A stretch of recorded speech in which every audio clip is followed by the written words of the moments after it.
Dr. Rachel Morrison earned her nickname during the siege of Viridian Station, when she spent 14 consecutive hours in a makeshift operating theater that had once been a cargo bay. The Ving observers called her the Butcher after watching her crack open a Kellis soldier's chest with nothing but a plasma cutter and determination. They meant it as an insult. She wore it like armor. Now, 3 months into the Coalition's campaign against the Krithian advance, Rachel operated out of a prefabricated medical facility that leaked coolant and smelled perpetually of disinfectant, failing to mask something worse. The tent hummed with the white noise of life support systems working overtime, processing the wounded from 4 different species with physiologies that evolution had never intended to share. The same surgical space, she knelt beside a Ving soldier whose carapace had been split open by shrapnel, her hands moving with mechanical precision through anatomy she'd learned from battlefield necessity rather than textbooks. The hemorrhage was catastrophic. 3 minutes, maybe 4, before systemic failure. Behind her, a Kelith officer was screaming not in pain but in rage. They'd triaged him expectant, which meant everyone had decided he was going to die.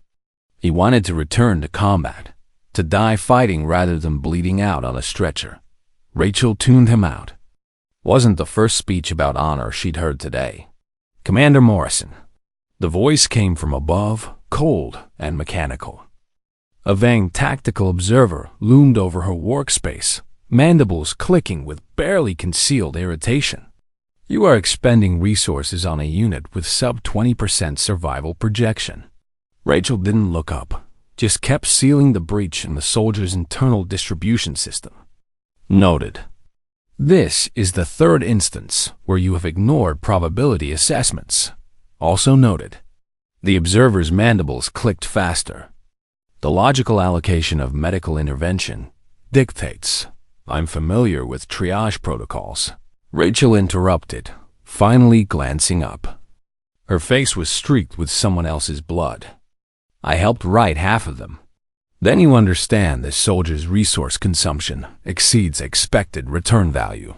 Rachel returned her attention to the thoracic cavity. "What I understand is that if I don't position this clamp in the next 90 seconds, your statistical models become irrelevant." The hemolymph slowed to a manageable trickle. The Veng soldier's vital signs stabilized. Another impossibility marked down as Tuesday. The tactical observer made a sound that might have been approval or disgust. With Veng, the distinction was philosophical. Rachel sealed the last suture and turned toward the next crisis. A caliph bleeding from 14 separate puncture wounds, secondary hearts already failing. She dropped beside him, hands already assessing damage. "Let me die as a warrior," the caliph rumbled. "Shut up," Rachel said, not unkindly, and cut open his chest plate. General Vakith stood in the war room, staring at casualty projections that refused to make sense.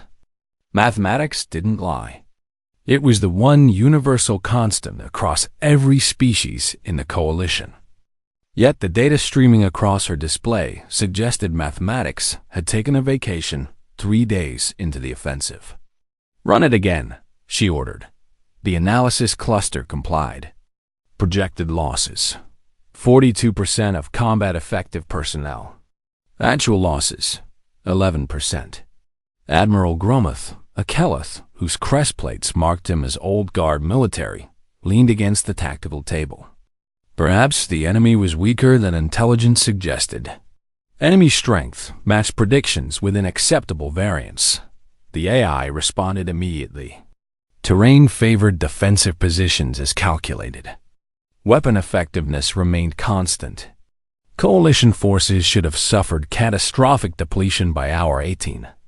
"Should have," Vakith repeated, mandibles twitching. "But didn't." "Correct." Explain the discrepancy. "Unable to comply." Data suggests impossible outcome. A junior Kelith analyst cleared his throat from the back of the room. "General, permission to speak?" Vakith gestured assent.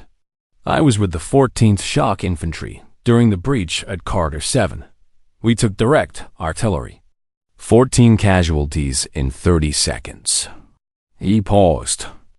My brood commander took shrapnel through both primary and secondary hearts. He was clinically dead for 40 seconds. Vaketh turned fully toward him. Dead personnel don't file reports. No, General. But the human field surgeon didn't care about his status. She opened his chest cavity in the middle of active combat and manually restarted his cardiovascular system while plasma rounds were still incoming. Silence settled over the war room like a physical weight. Manually? Grometh said slowly. With her hands, Admiral. Just reached in and started squeezing until the hearts remembered how to beat. That's not possible, Vaketh said. Brood Commander Thexus is currently recovering in Medical Bay 17, where he's complaining about the nutrition paste and demanding to return to duty. The analysis cluster chimed softly. Correlation detected. Units with attached human medical personnel demonstrate survival rates exceeding projections by 31%. Units without human medical attachment align with standard probability models. Vaketh stared as the data reorganized itself, highlighting every squad, platoon, and company with a human medic assigned. The pattern was undeniable. Wherever those humans had been deployed, soldiers who should have died didn't. One species, she said slowly, altered the statistical outcome of an entire planetary campaign through medical intervention alone. It appears so. General, a Veng tactical coordinator named Zurich spoke from his station. This is irrational. Medical resources are meant to stabilize viable personnel, not resurrect the clinically deceased. Tell that to my brood commander, the junior analyst said quietly. Grometh manipulated the holographic display. Show me human medical protocols. Files appeared dense, technical, written with the peculiar certainty of a species that considered their methods self-evident. Triage classifications. Trauma response procedures. Something called the golden hour. They save everyone they can reach, Grometh said, reading. No survival threshold. No probability cutoff. If there's neurological activity, they attempt intervention. Wasteful, Zurich muttered. Effective, Vaketh corrected. She pulled up morale assessments, combat readiness scores, unit cohesion metrics, all elevated in formations with human medical attachment. Soldiers who know their medics won't abandon them fight differently. They take calculated risks because the penalty for injury isn't death. That's not how warfare works, Zurich insisted. Apparently, Vaketh said. That's exactly how human warfare works. The mess hall conversations changed after the data became public knowledge. Where coalition soldiers once dismissed humans as physically inferior, too small, too fragile, too weak for frontline combat, now they whispered different stories. Stories about medics who worked miracles.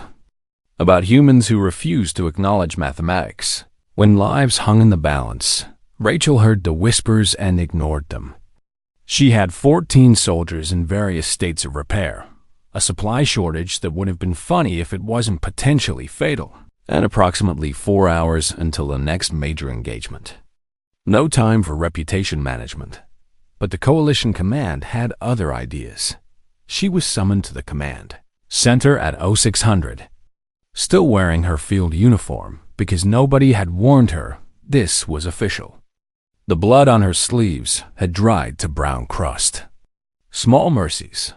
The conference room held what could only be described as a tribunal. General Vaketh, Admiral Grometh, 3 Veng intelligence analysts whose designations glowed beside their positions, and a human liaison officer who looked like he wanted to be anywhere else. Let's begin simply, Vaketh said, folding her primary manipulators on the table. Explain your decision-making process during battlefield triage. Rachel leaned back in her chair. Which engagement? Any of them. All of them. Walk us through how you determine which soldiers receive intervention. I assess severity, likelihood of survival with treatment, and available resources. Then I treat whoever I can save, starting with the most critical cases that have viable outcomes.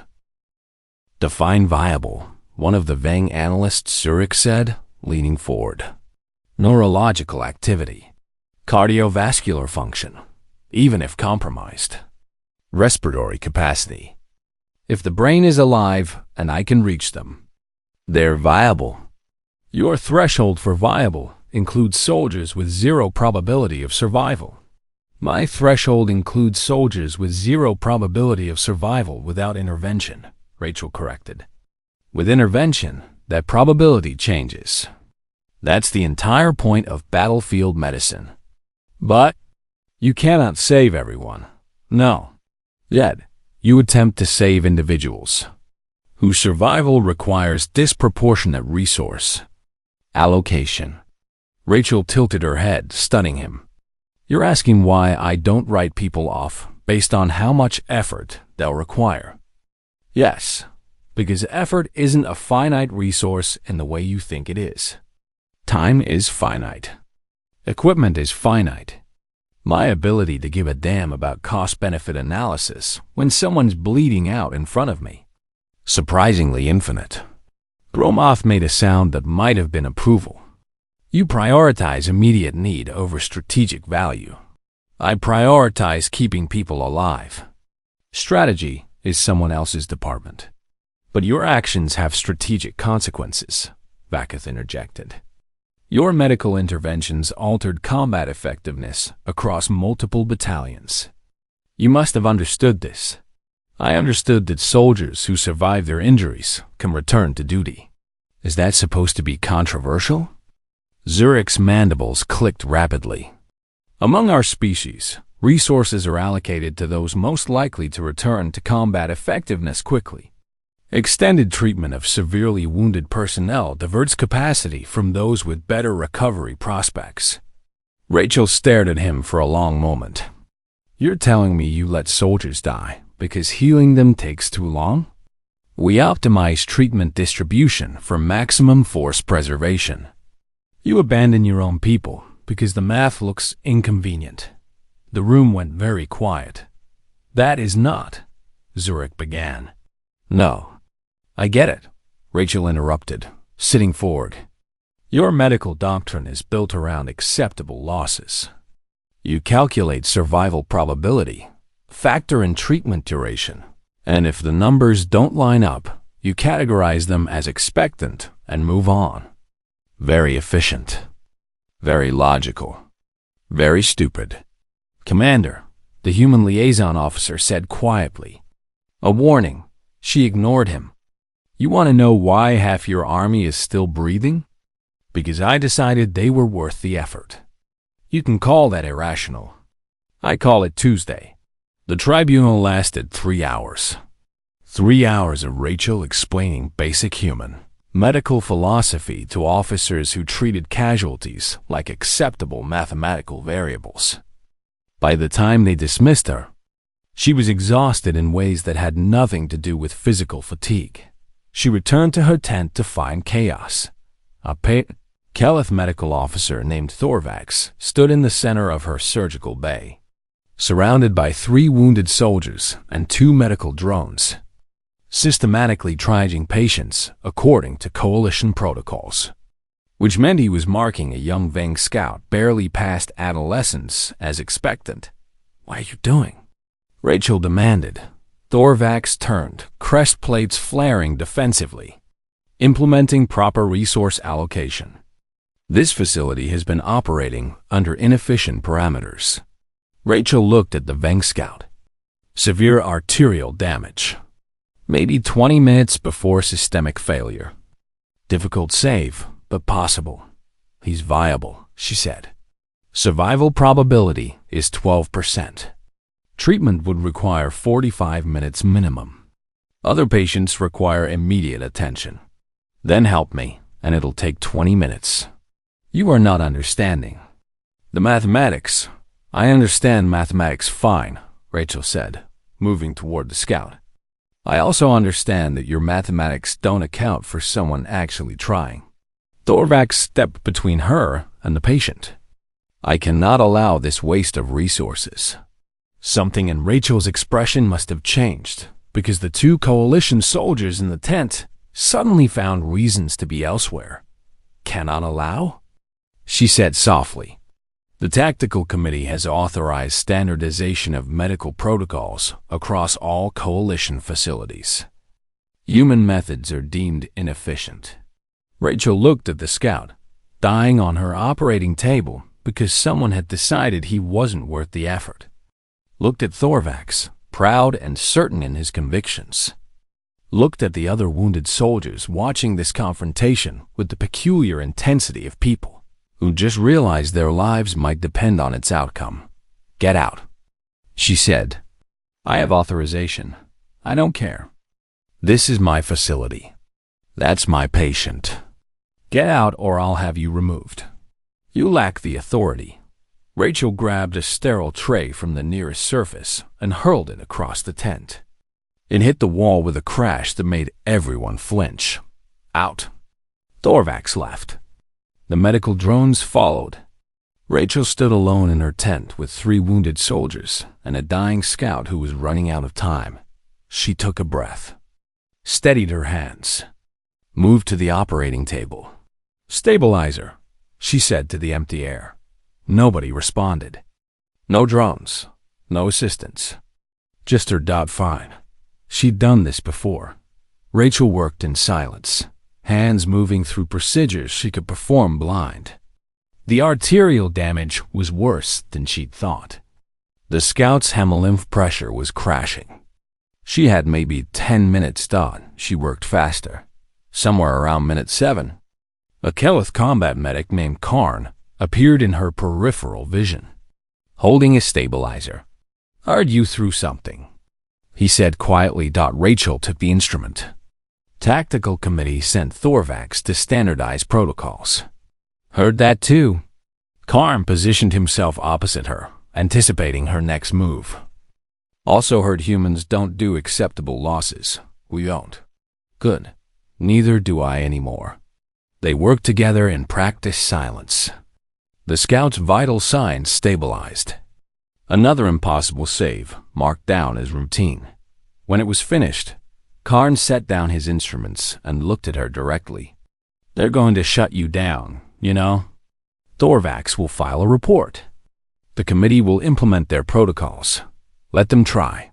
You can't fight the entire coalition command structure. Rachel looked at the scout, breathing steadily now, alive despite the mathematics that said he should be dead. Watch me. Word spread faster than official communications ever could. Within 18 hours, every human medic in the theater knew that Coalition Command was moving to standardized protocols, which meant abandoning human methods, implementing statistical triage, accepting losses that could be prevented. Within 24 hours, they'd organized. Rachel found herself in an equipment storage bay at 0200, surrounded by 30 human medical personnel who'd somehow coordinated this meeting without leaving digital footprints. Military communications specialists, trauma surgeons, field medics with dried blood still under their fingernails, Lieutenant Marcus Webb, a logistics coordinator who managed medical supply chains, pulled up a holographic display. Coalition Medical Authority issued preliminary directives to all unit commanders. New protocols go into effect in 72 hours. What happens to current patients? Someone asked. Retroactive assessment. Anyone currently receiving extended treatment who doesn't meet new viability thresholds gets reassigned to expectant care. Silence. Heavy and furious. Dr. Jennifer Torres, who ran the trauma center on the Northern Front, spoke quietly. They're ordering us to let our patients die. They're optimizing resource distribution, Marcus said, voice flat. They're words. They're killing soldiers who trust us, Rachel said. Not if we don't comply, a field medic named Jackson said from the back. We're still autonomous. Our facilities, our authority, our decisions. Until they revoke that authority, Marcus countered. Which the directive allows them to do if we fail to implement standardized protocols. Jennifer leaned forward. What are our options? We comply, we resist, or we prove them wrong. Prove them wrong how?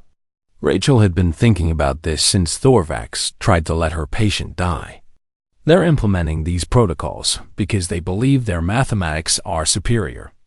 We need to demonstrate that their mathematics are based on flawed premises. We already have the data, Marcus said. Survival rates, return to duty rates, unit cohesion scores. Everything proves human methods work. Data they've dismissed as statistical anomaly, Jennifer said. They think we're lucky, not effective. Then we show them effectiveness, Rachel said. Comprehensively. Every human medical facility documents every intervention, every outcome, every soldier who survives against their probability models. We make the data too overwhelming to dismiss. That buys us time, Jackson said. But it doesn't solve the fundamental problem. They don't value individual survival the way we do. We're fighting cultural doctrine, not just bad policy. Then we change the culture, Rachel said. We train their medics. Show them our methods. Let them see what's possible when you refuse to quit on people.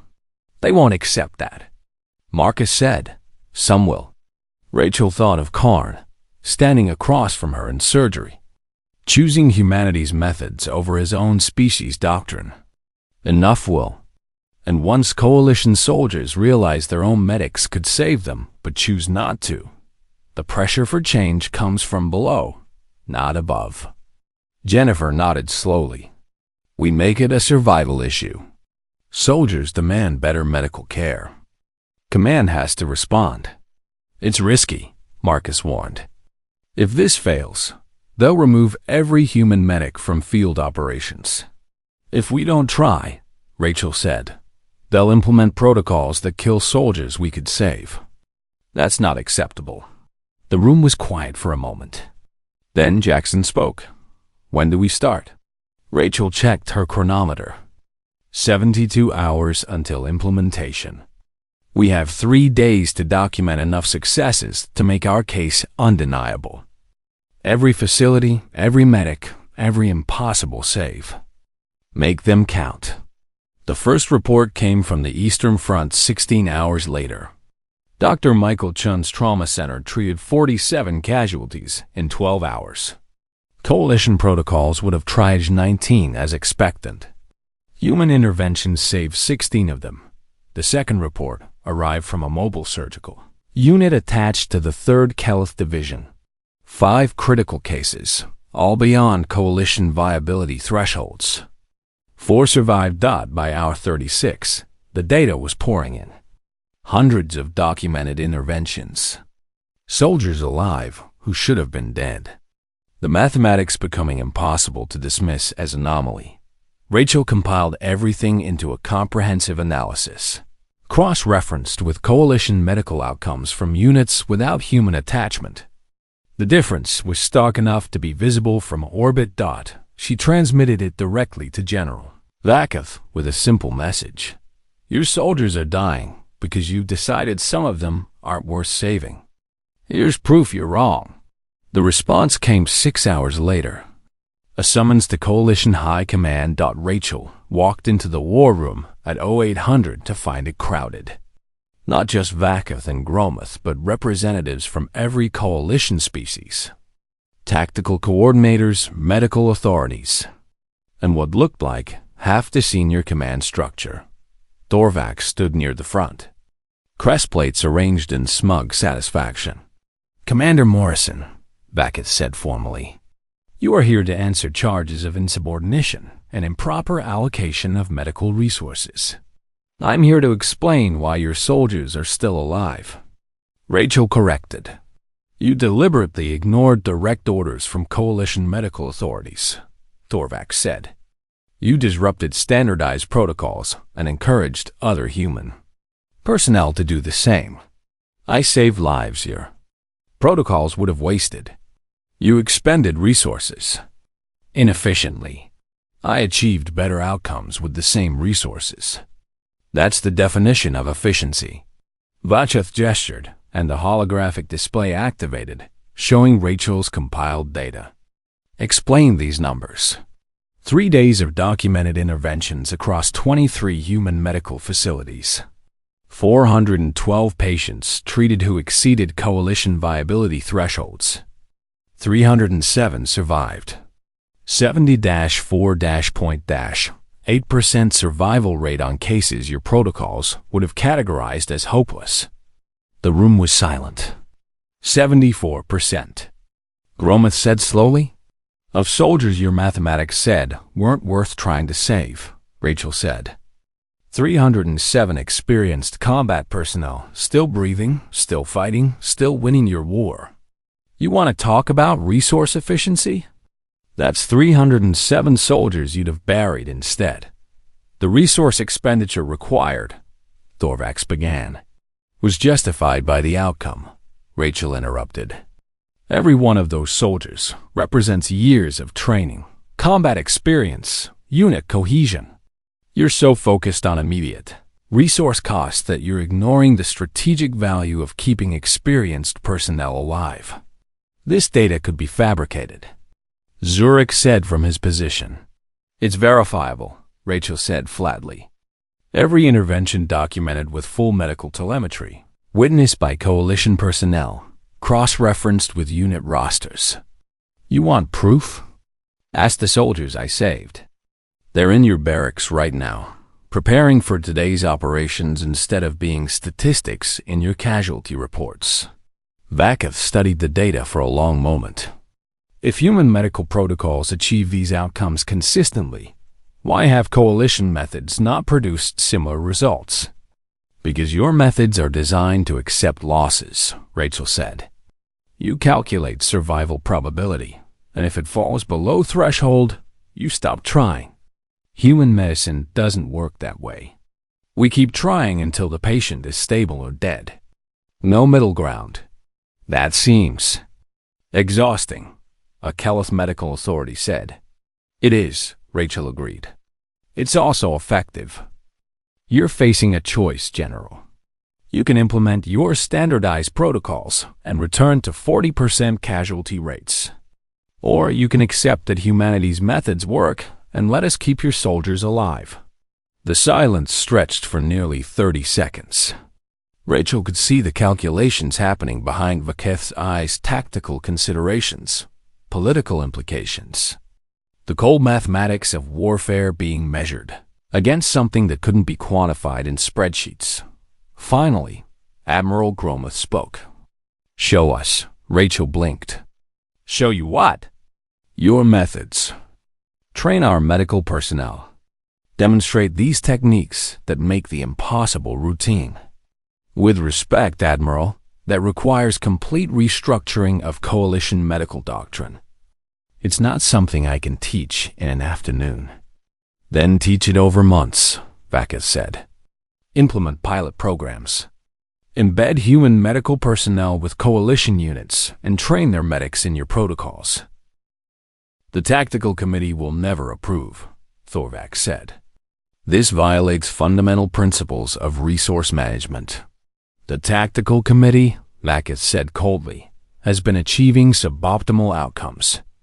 Commander Morrison's data suggests we've been losing soldiers unnecessarily. That makes it a command problem, not a medical one.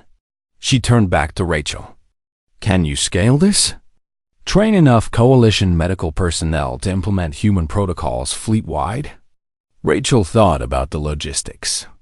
Hundreds of medical facilities, thousands of medics from species with fundamentally different approaches to casualties and survival. It would take time, resources, and a complete cultural shift. Yes, she said. If you give me authority to override existing protocols and access to coalition medical training facilities, you'll have both, Vacheth said. Consider yourself appointed Director of Coalition Medical Integration. Your mission is to teach our medics how to achieve human survival rates.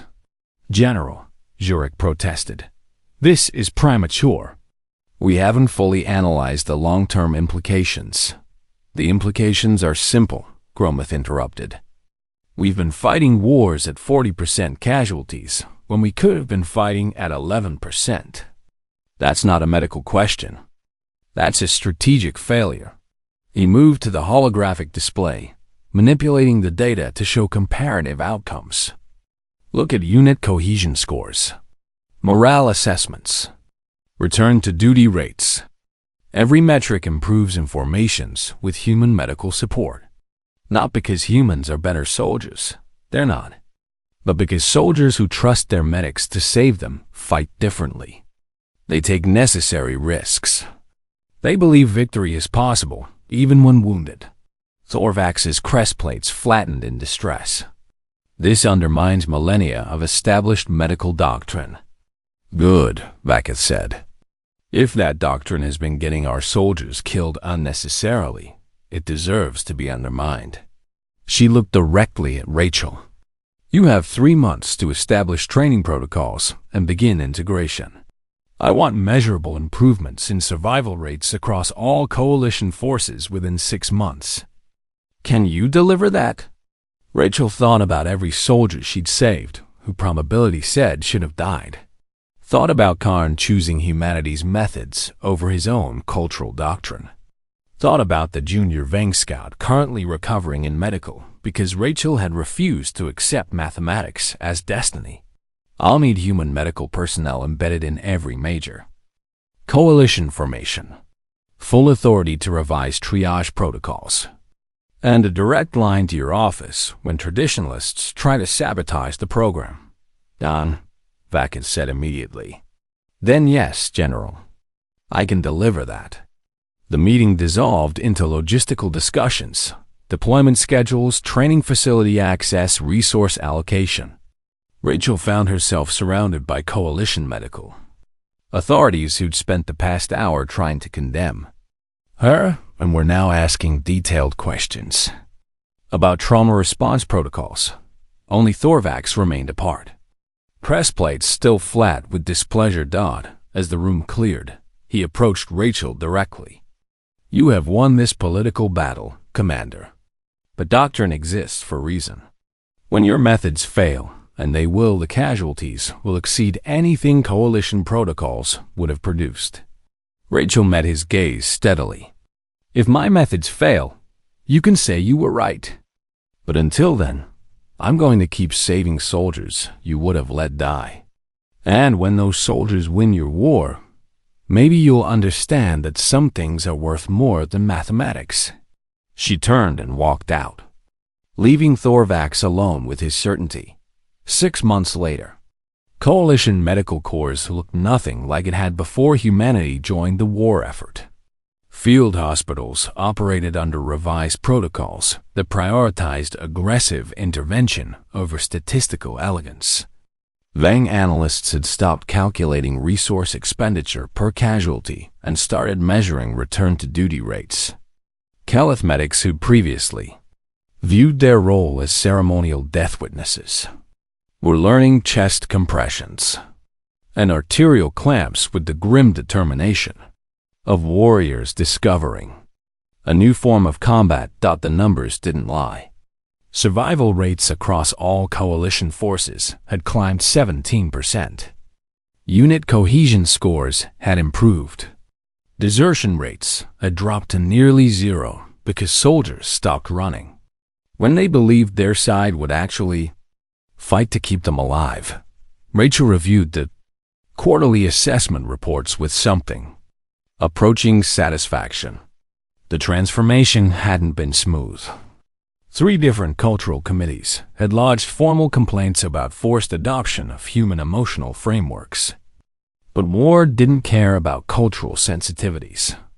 War cared about who was still standing when the shooting stopped, and more coalition soldiers were still standing than ever before. In a field station on the contested moon of Thraxis 9. Rachel knelt beside a Vang Scout whose entire left side had been shredded by fragmentation munitions. The carapace damage alone should have been fatal.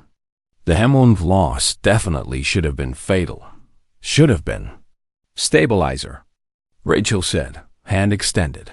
A Veng medical apprentice Zurich's nephew, recently transferred from tactical operations, placed the requested instrument in her palm. Not a drone this time. An actual living being who'd volunteered to learn human methods because the data suggested this was how you stopped people from dying.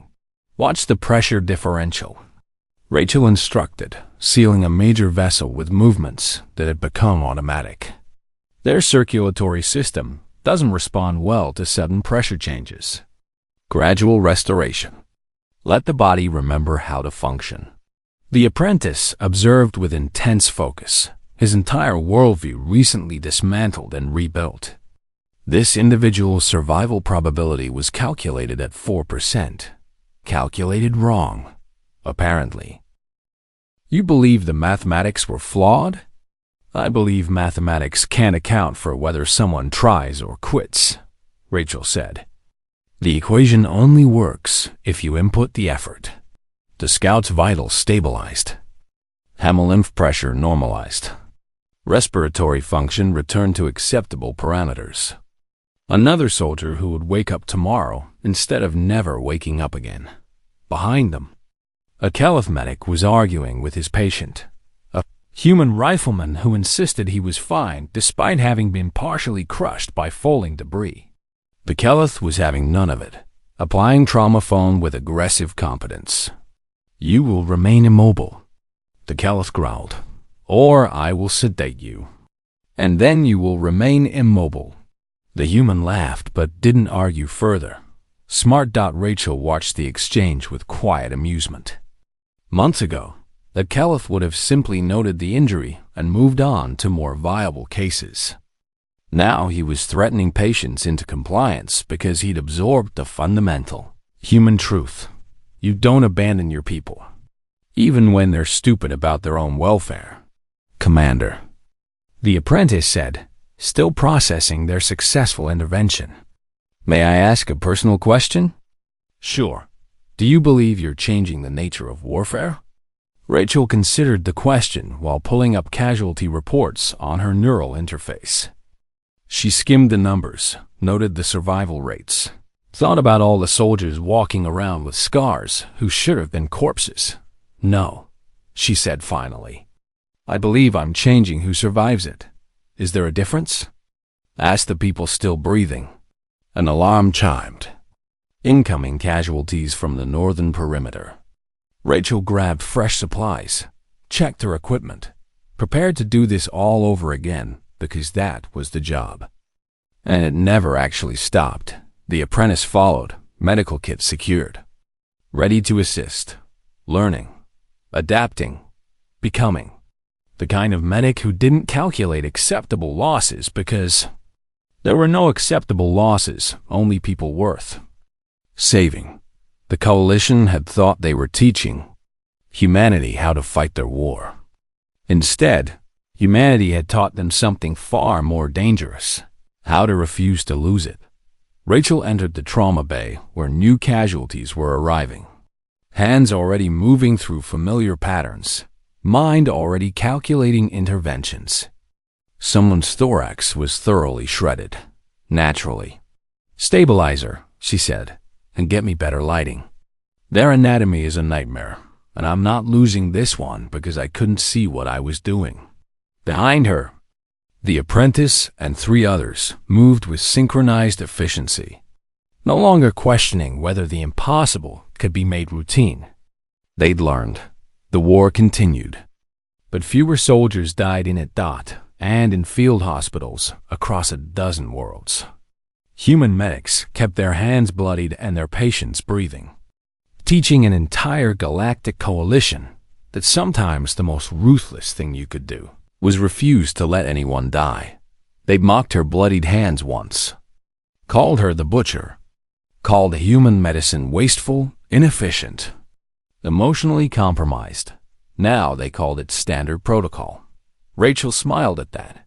Hands already deep in another thorax, already refusing another impossibility. already proving that humanity's greatest weapon wasn't strength or technology or tactical brilliance. It was the stubborn, relentless refusal to accept that anyone was beyond saving. End.